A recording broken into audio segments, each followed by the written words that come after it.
Transparentno črpanje evropskih sredstev je naša skupna stvar.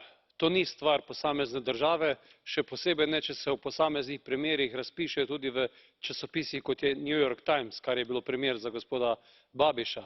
Sredstva za kmetijstvo in razvoj podeželja niso sredstva za bogatenje oligarhov, ampak so sredstva, ki so namenjena za družinske kmetije. In nepravilno uporabljen oziroma pridobljen denar mora biti enostavno vrnjen.